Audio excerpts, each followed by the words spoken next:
Hello viewers, welcome back to my channel. Pal academy সেন্টারে তোমাদের সকলকে জানাই আমি স্বাগত। আজকে ক্লাস 6 এর অঙ্ক বইয়ের কোষে দেখি 1.3 যে লেসনটি আছে সেই লেসনের তোমরা যদি পেজ নাম্বার 25 বার করো তাহলে দেখতে পাবে যে এক দাগের কিছু ফিগার দেওয়া আছে। এই ফিগারগুলি থেকে আমরা কি শিখব সেই বিষয়ে আজকে এই টিউটোরিয়ালে তোমাদের সাথে বিস্তারিত আলোচনা করব। দেখো, প্রথমে তোমরা যদি একটু খেয়াল করো তাহলে দেখতে পাবে লেখা আছে যে ফাঁকা ঘরে লিখি, ফাঁকা ঘরে লিখি, তাই তো? এই যে একটা সার্কেল, এবং এই সার্কেলের মধ্যে কিছু দাগ দাগ দেওয়া আছে, কিছু তোমাদের খোপ খোপ দেওয়া আছে, এবং কিছু খোপের মধ্যে কালার করা আছে। তারপর এখানে বলেছে দুটো বাক্স দেওয়া আছে, তাই না? এই বাক্স কথার অর্থ হচ্ছে যে একটা উপরে একটা নিচে, এটার অর্থ হচ্ছে আমাদের ভগ্ন অংশ লিখতে হবে। ভগ্ন অংশ, একটা ভগ্নাংশ আমরা করেছি না, ক্লাস 5-এ ভগ্নাংশ করেছি না? একটা ভগ্নাংশ তৈরি হতে গেলে কি একটা লব থাকে উপরে আর একটা হর থাকে।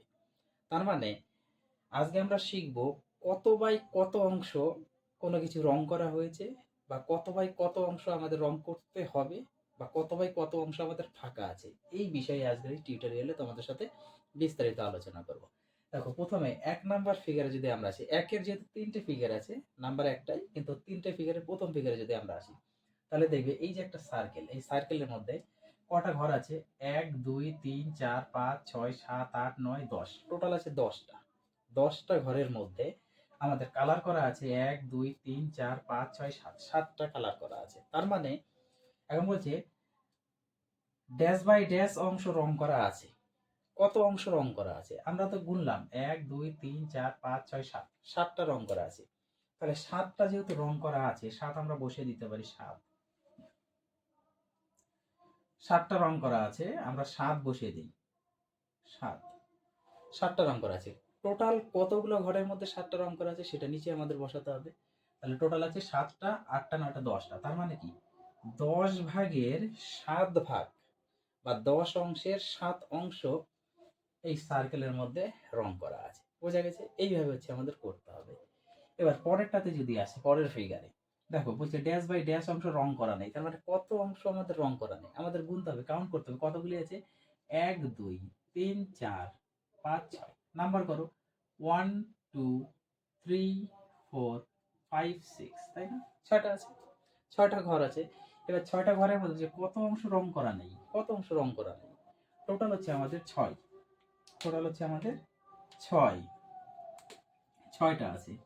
তাহলে রং করা নেই কত? রং করা দেখো এই একটা হচ্ছে আমাদের রং করা, এই যে এই একটা রং করা, তাহলে নেই কত? 1 2 3, 1 2 3 4 5, তাহলে 5টা হচ্ছে আমাদের রং করা। তার মানে কি 6 ভাগের 5 ভাগ আমাদের রং করা নেই। বোঝা গেছে? এইবার আসি আমরা পরেরটাতে তোমাদের দেওয়া আছে 5 ভাগের 2 ভাগ, মানে 5-এর 2 অংশ রং করি। তার মানে কি টোটাল কতগুলো আছে আমরা গুনি। 1 2 3 4 5টা আছে, 5টা আছে, সেই জন্য 5 নিচে দিয়েছে। এবার বলছে 2 অংশ রং করতে বলেছে, তার মানে দুটো খুব আমাদের রং করতে হবে। তার মানে এই একটা, এই একটা আমাদের এইভাবে রং করতে হবে, আর একটা আমাদের রং করতে হবে। তাহলে 5 ভাগের 2 ভাগ যেহেতু রং করতে বলেছে সেহেতু আমাদের রং দেখাতে হবে। তাহলে একটা আর একটা, আর একটা আমরা এইভাবে একটু রং করে দিই, কালার করে দিই। তাহলে বোঝা গেল এই হচ্ছে আমাদের 5 ভাগের 2 ভাগ আমরা রং করে দিলাম। এই হচ্ছে তোমাদের ফিগার দিয়ে তোমাদের এই যে 1.3 কোষে দেখি যে অধ্যায়টি আছে, এই অধ্যায়ে এই এক দাগের এইভাবে অঙ্ক করতে বলেছে। অ্যাকচুয়ালি তোমাদের এখানে বুঝতে বলেছে যে কোনো একটা ভগ্ন অংশ, যে ভগ্ন অংশ তৈরি হতে গেলে আমাদের লব বাই হরের দরকার হয়। তাহলে প্রত্যেকটার ক্ষেত্রে আমাদের ভগ্নাংশ ইকুয়াল টু কি? ভগ্নাংশ, ভগ্না অংশ, ভগ্নাংশ ইকুয়াল টু লব বাই হর। তাহলে এই লব বাই হরের কাজই হচ্ছে আমাদের 10 অংশের 7 অংশে রং করা আছে এই একটা ভগ্নাংশের, এই ভগ্নাংশের 6 অংশের 5 অংশ রং করা নেই, এই ভগ্নাংশের আমাদের 5 ভাগের 2 অংশ রং করলাম। বোঝা গেছে? এই হচ্ছে তোমাদের আজকের এই টিউটোরিয়াল। তাহলে এই অঙ্কগুলি তোমরা একটু প্র্যাকটিস করো, আবার দেখা হবে তোমাদের সাথে পরবর্তী পার্ট নিয়ে। আজকের মতো এখানেই শেষ করো।